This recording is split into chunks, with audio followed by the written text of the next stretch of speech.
Итак, всем привет, мои хорошие. И начать сегодняшнюю тему я бы хотела с рассказа вам об одном видении, которое пришло ко мне достаточно давно. Это было одно из первых видений и настолько яркое, что я запомнила его на всю жизнь. И также потом я нашла других людей, которые видели подобные видения, и тоже это были настолько яркие вещи, что понимать их однозначно и никак иначе, было просто невозможно. Это были видения о падении храмов.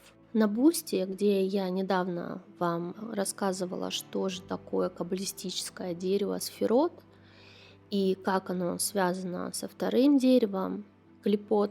Кстати, спасибо за теплые отклики к этим видео. Продолжение следует, потому что там очень достаточно много с этим деревом связано, в том числе и все ритуалы религии завязаны на этом дереве, о чем я вам в ближайшее время расскажу более подробно. Так что, кому интересна тема каббалистического древа, что же оно на самом деле из себя представляет, как оно связано с религиями и прочим. Проходите на Бусти, ссылка в описании, подписывайтесь. Так вот, я там уже рассказала о своих ранних видениях падения храма, Майянского храма, который я видела. Но то видение, о котором я вам хочу рассказать сейчас, это одно из самых-самых ранних видений. Оно пришло ко мне еще в период юности, когда мне было где-то лет 15. Я помню этот день даже вот как сейчас, где я сидела, что вообще при этом чувствовала, когда увидела это, все свои эмоции.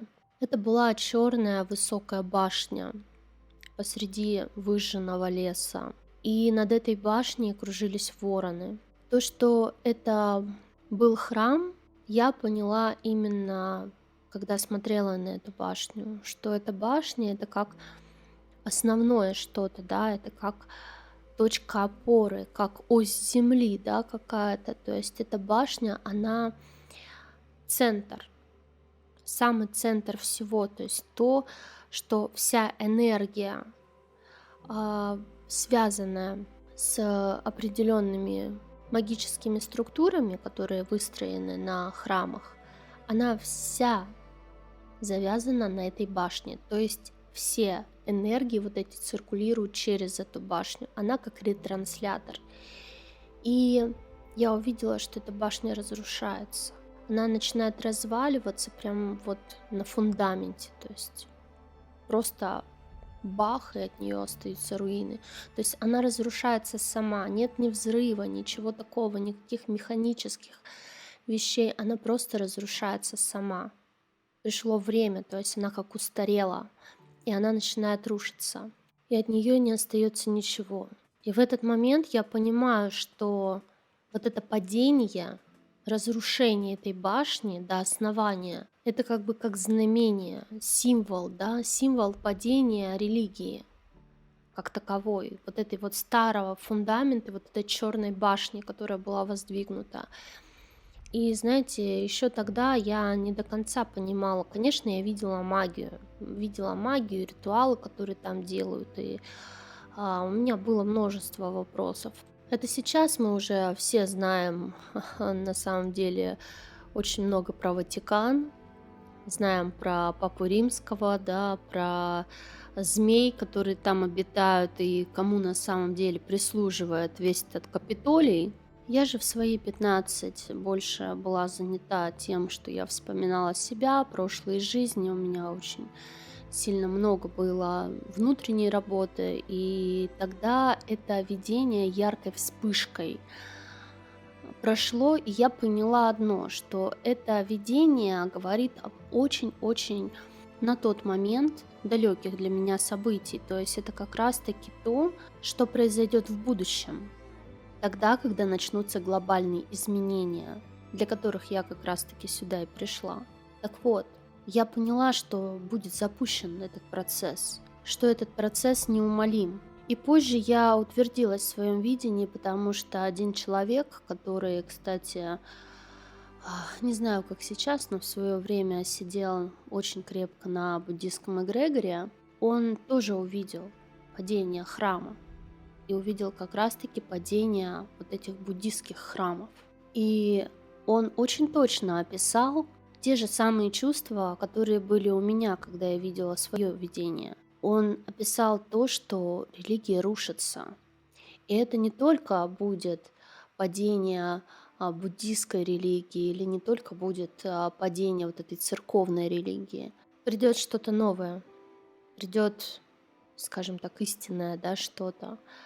И эти храмы падут, потому что свет истины будет настолько сильным, что солнце, которое взойдет, разрушит это. И темные столпы контроля темных просто лопнут и развеются в прах. Так или иначе, религия — это момент манипуляций и момент удержания контроля. Не зря эти вещи всегда шли рука об руку с королями и государями, да? Они были самыми первыми. Не зря это религия, основанная полностью на магии, коронуя каждого, да, вот этого короля нового, до сих пор это все есть, как бы его на это благословляет. То есть, да, на то, чтобы он управлял людьми, как дает благословение пастух, который должен будет вести стадо овец на убой. Мы видим то, что происходит в Ватикане, мы видим то, что происходит по всему миру, как люди, которые убивают просто огромнейшее количество людей, может быть и не своими руками, но обрекая этих людей на смерть своими решениями, которые сидят в достаточно очень высоких креслах, называют себя самыми приверженными католиками, допустим, да, это камень в сторону господина Джо. И носят перевернутые крестики, там и многое-многое, и ты понимаешь, что как человек, который там говорит о том, что я типа вот служу там Богу, при этом не скрывает того, что он служит дьяволу. Потому что они знают, кому они служат на самом деле. Те, кто наверху, те, кто держит это все. Магия колдунов, магия всего. Все. Вся религия построена на магии, ребята. Вся абсолютно с ног до головы. И можно на это сколько угодно закрывать глаза, но так оно и есть. И если вы посмотрите, то все эти обряды, то есть вот эта вот вся вещь, которая говорит о том, что нельзя заниматься магией, магия это так плохо, все маги плохие и так далее. Всем нельзя, им можно, да, им можно магией заниматься. И нужно. И они это делают в открытую, собирают волосы людские, да, там упаковывают в воск, а это на минуточку волосы в воск, это фантом энергетический. Кто не знает, так куклы Вуду делают, да, вольтовый фантом называется. Различные вещи, связанные с заклинаниями. Никому нельзя заклинания, им можно. У них целые томы заклинаний есть различного характера, где ты подписываешь договоры, хрен пойми с кем, просто пачками. И самые распространенные, которые детей учат, да, вот этим заклинаниям. Самое распространенное из заклинаний, там вообще, если его разобрать и внимательно почитать, то ты понимаешь, что ты там вообще все продаешь. Все отдаешь, кому-то продаешь, и печень, и селезенку, и почки, и сердце, и вообще все, что у тебя есть, просто отдаешь другим. Вот, этим сущностям, с которыми ты через эти заклинания контракты заключаешь. Чем это лучше, я не знаю, прямых контрактов с теми же самыми демонами, ведьмы, да, заключают? Да, по сути, практически разницы-то и нет. Потому что человек, который, пытается через вот эти контракты что-то поиметь, да, чтобы ему кто-то что-то дал, заключая эти сделки, тут еще даже он в более уязвимом состоянии находится, потому что эти сделки, которые он по контрактам, по этим, через заклинания пытается получить, они по факту-то ему ничего не дают. То есть это только на то, что может дадут тебе, а может не дадут, а может проигнорируют, и в 99% случаев игнорируют, да. Но гавах стабильно зарабатывают, получают. Помимо всего прочего, еще и плату берут с человека за то, что его, ну, тупо выслушали, да, вот. Ну, ты ж там селезенки, почки, что-то там еще закладывал в этом заклинании. Ну, это мы возьмем. А вот помочь, ну, это мы подумаем. Может, поможем, может, не поможем. Мы же не обязаны помогать, да. Ты просто просишь нас, отдаешь, даешь, просишь, а делать-то мы не обязаны в ответ. Так что, знаете, такое себе на самом деле контракты даже сказать, что ведьмы, которые напрямую сделки делают с нижними, те хотя бы, ну, знаете, черти там хотя бы что-то чешутся для того, чтобы что-то вот получить. Они взамен-то обязаны дать, да, а тут ты просто отдаешь, а взамен фигу получаешь зачастую. Ну и не стоит забывать, что магия там очень сильно чернушная, вне зависимости от того, да, где там ведьмы напрямую с чертями работают, либо вы идете через вот эти обряды с заклинаниями, в определенные места пытаетесь что-то сделать. Тут еще посмотреть, где более чернуха, потому что если мы откроем глаза и посмотрим, мне уже многие люди рассказывали, допустим, вещи очень страшные, что в алтарях на самом деле там кости человеческие заложены. Вот. Мне писали подписчики, я узнавала, да, что варят вот эту вот штуку, которая мажет людей, тоже на костях. Вы не знали, вы знаете, погуглите. То, что хлебушек волшебный, он идет как символ человеческого мяса и много-много другое. Вот. Прекрасные подробности этого всего. Поэтому та энергия, которая там есть, это чисто некротическая энергия. То есть это некромантия в чистом виде, чтобы вы понимали. Там вся магия завязана на костях, на смерти, на магии смерти, на костях.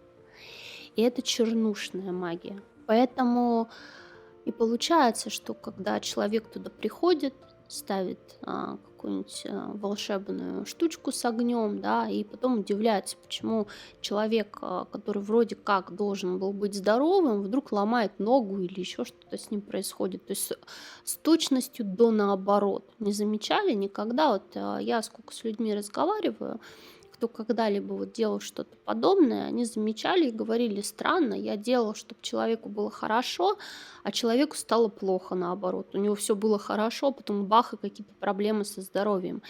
И это не совпадение, просто не совпадение. Поэтому на самом деле хорошо бы вообще думать. То есть, когда ты вот в такое лезешь, зачем ты туда лезешь, зачем ты это делаешь? Вы знаете, что я вот по жизни замечала, что самые больные дети у тех людей, которые чаще всего вот заклинания на них всякие вот эти начитывают с утра до ночи, да, для того, чтобы эти дети были здоровы. И вот чем больше на них начитывают, тем они все больше и больше по здоровью худеют. И это не совпадение. И опять же, знаете, такое перекладывание ответственности, здесь все то же самое. То есть вообще на самом деле, если мы возьмем книжки, вот эти все, вообще то, что говорят и прочее, прочее, я могу сказать, что там манипуляций, вот таких вот манипуляций, где человеку говорят: ты там не должен за себя отвечать, ты там вообще никто, ты сюда приходишь страдать, страдание — это самое лучшее, что ты можешь сделать в жизни для там тех, кто это все потребляет, да, вот тебя вот самый лучший человек, последователь этого всего — это тот, кто много страдает. И чем лучше ты и качественнее страдаешь, тем вкуснее гавах ты вырабатываешь для вот этих вот прекрасных существ, которые любят это все там кушать. Если вы считаете себя проснувшимися, да, если вы все-таки пробудились и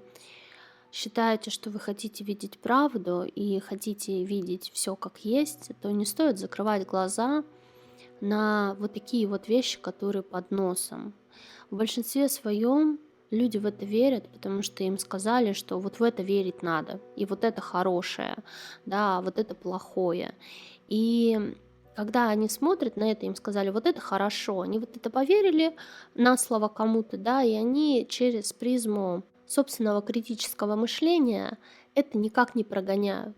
Но стоит тебе хоть немножко приоткрыть глаз и начать думать своим мозгом о том, что происходит, ты вот этот вот весь трэш видишь. И уже спокойно смотреть на это и говорить, в смысле, там, кости это хорошо, что ли, да? Вот это вот все это хорошо? Ну, по-моему, не очень. Но и опять же, если мы с вами немножко дальше в тему пойдем и углубимся в то, почему же многие люди до сих пор там пребывают, и почему же они ходят туда и продолжают верить в то, что прилетит вдруг волшебник в голубом вертолете и внезапно подарит всем эскимо, ну, потому что, опять же, страх ответственности, да, желание получить что-то, ничего не делая. Опять же, я сам себе не принадлежу, я сам ничего не могу, я сам вот никакой, и нужен кто-то, кто придет и сделает за меня. Вот. И я это жертва. То есть, понимаете, это человек, который вот находится в таком положении глубинном, это жертва. Жертва, которая, в принципе, не живет для себя, да, она живет для кого-то. Это первое. Второе, это нежелание признавать свои ошибки в чем-то. То есть очень тяжело многим думать о том, что то, как они живут, результат их же жизнедеятельности, принятых ими решений и прочее, прочее. Гораздо проще объяснить это все тем, что кому-то там так надо, да, чтобы это было. И гораздо проще объяснить это, что ну, мне просто в жизни не повезло. Вот кому-то повезло, а мне не повезло. И, кстати, знаете, наиболее часто вот какое-то вот такое провидение, что кому-то там надо, чтобы я вот так вот жил, да, в мучениях ужасно и страшно, находят жертвы абьюза, то есть жертвы, которых истязают, они поддаются физическому, моральному насилию и так далее. И они в этом начинают видеть, чтобы просто вот существовать и думать, что вот их положение это норма, все хорошо, да, просто кому-то там наверху очень сильно надо, чтобы я так жил. И вот стоит задать вопрос, в первый, да, самый главный, кто тот и кому надо то, чтобы человек страдал. Кому именно надо и кто именно любит смотреть на боль других. Вот вы считаете себя хорошим человеком? Вот просто задайте вопрос, да, вот как вы видите доброго, хорошего человека, который любит других, безусловно, любовью? Вот вы, допустим, родитель, да, родитель, который любит своих детей.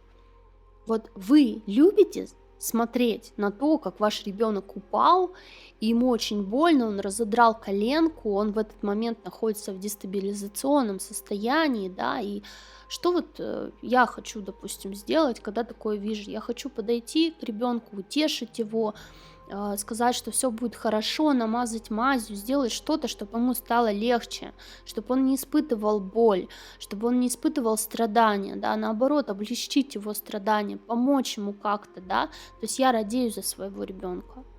Вот теперь просто представьте человека или представьте того, кто, когда будет видеть страдания людей, то, когда человек там умирает, или когда ему плохо, или как кто-то болеет, или вот ну, людские страдания, да, наблюдать на это с улыбкой на устах, испытывая дикое удовольствие, да, которому надо, чтобы другие страдали, который хочет, чтобы другие страдали, да, и чем больше кто-то будет страдать, тем счастливее будет эта замечательная сущность.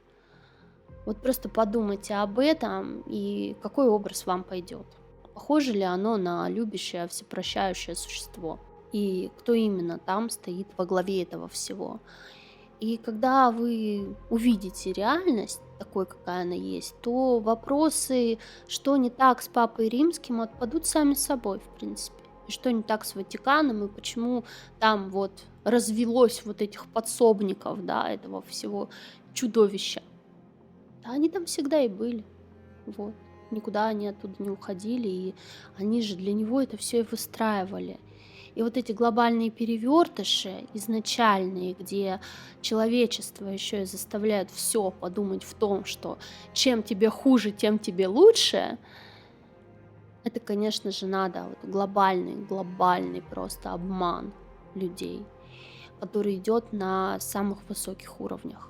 И об этом тоже стоит подумать. Ну а также я знаю, что среди моей аудитории есть очень много людей, которые проснулись и увидели, да, некоторые в один день, прям по щелчку пальцев, увидели, что на самом деле вот это все из себя представляет, и они не понимают, допустим, и очень многие начинают негодовать на тех людей, которые до сих пор в это верят, которые до сих пор туда ходят, что-то там делают, вот читают эти заклинания, пытаются как-то с этим всем взаимодействовать.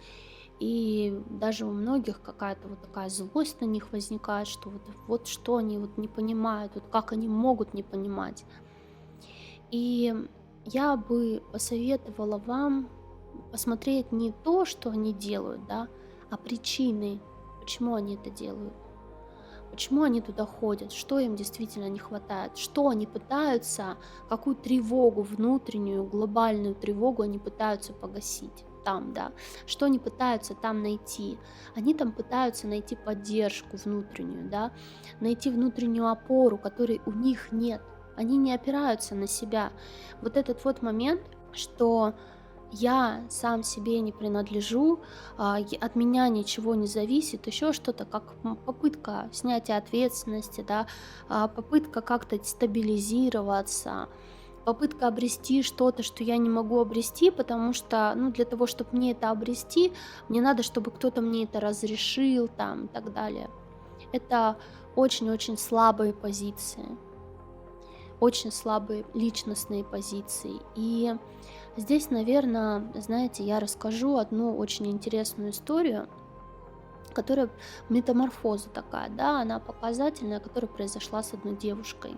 Эта девушка, она просто настолько вот у нее внутренняя вот эта опора была разрушена, что она постоянно чувствовала тревогу, и единственный способ, да, погасить эту тревогу, когда вот она входила в свое какое-то эмоционально ровное состояние, это было прослушивание мантр. Вот она их постоянно, она прям не могла, она их постоянно вот наушники в уши и слушала, слушала, слушала, да. И таким образом она вот как бы чувствовала, что все хорошо становится у нее. И это как обсессия и компульсия, знаете, когда человек просто вот, чтобы подавить тревогу, начинает выполнять какие-то действия, да, для того, чтобы вот успокоиться. И тут вот то же самое. Она слушала мантры и постоянно жгла вот эти вот фитильки, да, аромы для того, чтобы там чистить энергию пространства и так далее. Кстати, они не чистят энергию пространства, а простые действенные способы, как можно очистить энергию дома, я у себя на канале рассказывала, они есть, это очень простые вещи, грубо говоря, когда ты можешь сделать уборку дома физическую и заодно и почистить энергию, тоже энергетику дома, очень-очень простым способом намерения. Пройдите на канал, найдите техники по очистке энергетики пространства дома, да, они есть. Так вот, и она вот эти все жгла, значит, сандаловые веточки и прочее, прочее, это ее успокаивало. Она считала, что таким образом она, значит, все избавляется от всего плохого, и все хорошее входит в ее жизнь. И она это все активно пыталась пропагандировать другим людям вокруг нее, говорила о том, что это очень важно, вот, что вот эти мантры, они такие хорошие, они так сильно помогают и так далее. Пока в один прекрасный момент эта девушка не попала в руки очень хорошему человеку, который начал с ней разбираться, который начал с ней работать. В итоге ей это не помогло, это все, потому что если бы оно реально ей помогло, к специалисту бы она не попала. Вот. потому что тревога усиливалась, мантры все меньше помогали. Это как обезбол, да, при больном зубе. Ты его вроде пьешь, вроде помогает, а гной из десны-то не уходит. Его надо убирать. И пока ты не промоешь десну, да, пока ты не уберешь гной, пока ты не полечишь зуб, ножпа, она не сильно-то долго, да, будет действовать. То есть, ну да, ты будешь закидываться там каким-нибудь кетановым, еще чем-то, да, но это не решит твои проблемы. Вот здесь то же самое. И то может еще и больше навредить, потому что, как и другие заклинания, это подписание контрактов, где ты там почки, ребра и все остальное передаешь, да, просто и не факт, что тебе там помогут. Так вот, когда девушка попала к специалисту, он начал с ней разбирать ее внутренние проблемы. Оказалось, что девушка на себя вообще не опиралась. Оказалось, что у нее внутри огромная дыра, да, психологическая.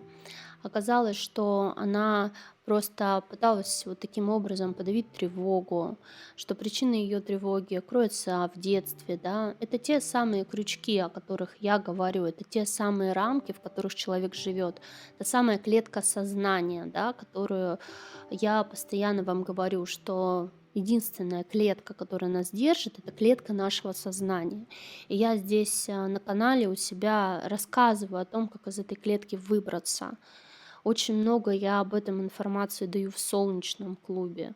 Там мы постоянно с ребятами работаем над собой, эти темы очень интересные ребятам. Там они чаще мелькают, чем на Ютубе, потому что, ну, на Ютубе, я не знаю, люди как-то меньше интересуются именно каким-то техникам помощи самому себе, да, их больше интересует какой-то развлекательный контент, что-то такое. А работа над собой и прочее, ну, это мало кому интересно, потому что действительно мало людей, которые хотят что-то изменить в своей жизни, как бы это ни прискорбно звучало. Но для того, чтобы сам выбор такой сделать, решить что-то в своей жизни, изменить что-то в своей жизни, да, начать работать над собой, это очень огромное волевое усилие. И это только сильный человек может сделать такое усилие над собой для того, чтобы сказать: я не идеален, да, мне надо стать лучше. Это очень-очень серьезный шаг, да, и ну, не каждый человек на него способен. И если вы один из таких людей, которые в свое время, да, на такой шаг решились, либо хотите решиться, то знайте, что вы человек с просто огромнейшей волей внутренней, да, которая может стать локомотивом к действиям, к дальнейшим действиям, очень сильным локомотивом, поэтому у вас все получится.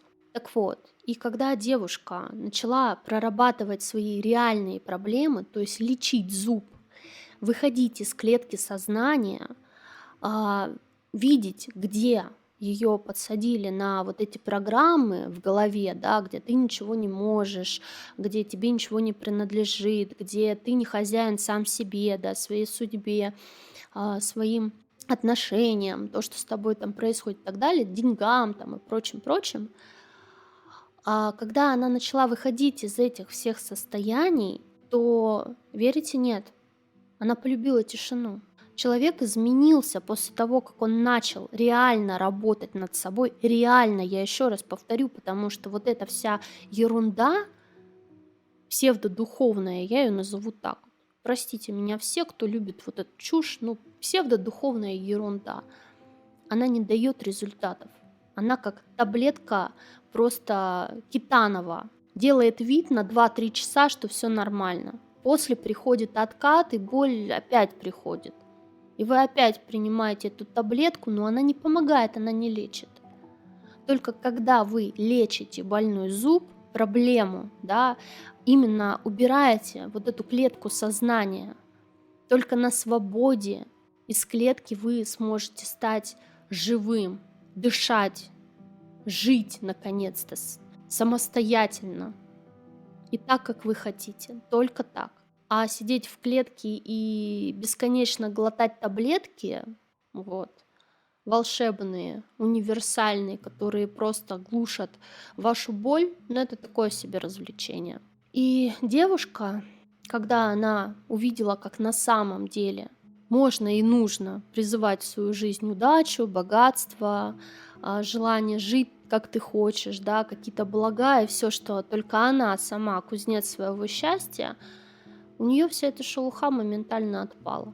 Ей просто она вышла из тревожного вот этого вот расстройства своего, да, где она свои вот эти вот проявления панические пыталась подавить волшебными таблетками. Ей они просто не нужны стали. Она вылечилась. Она вылечила свой больной зуб. Ей не нужны стали волшебные таблетки. И я, как специалист в своей области, а я в ней уже, ну, всю жизнь, 34 года, считайте, да, вот, стажу, я за то всегда была, чтобы лечить причину боли, а не пытаться заглушить ее какими-то вот этими препаратами. Медитация, это заклинания, зелья какие-то волшебные, волшебные там попытки создать амулетики и прочее. Все эта чухня не работает. Вот просто вот поверьте специалисту, не работает это все. Это все чухня для успокоения нервной системы, да, для того, чтобы ты чувствовал, только приобрел вот это чувство безопасности, но на самом деле реальную безопасность не приобрел, а то и оказался в еще более уязвимом состоянии. То есть это ощущение фальшивой безопасности. Вот и все, что на самом деле дают все эти вещи. Ощущение фальшивой безопасности, не больше и не меньше. И как только вы перестанете страдать ерундой и наконец-таки начнете работу над собой и работу действительно с проблемой, то есть перестанете глотать волшебные вот эти таблетки, а начнете именно прорабатывать причину, причина всегда в нашей голове, да, вот прорабатывать вот эту клетку сознания, тогда наконец-то вы излечитесь от недуга и тоже полюбите тишину, как эта девушка. Перестанете жечь сандаловые палочки направо и налево, потому что они у вас просто отпадут, нужда, да. Вы сами почувствуете контроль. Вот это очень важно, контроль и безопасность, да, когда ты чувствуешь контроль над собственной жизнью.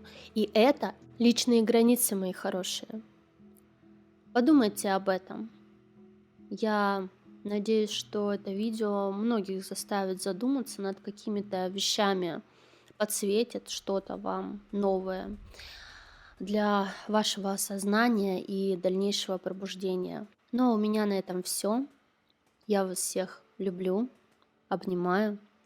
Ваша Надежда Солнечная. Пока-пока.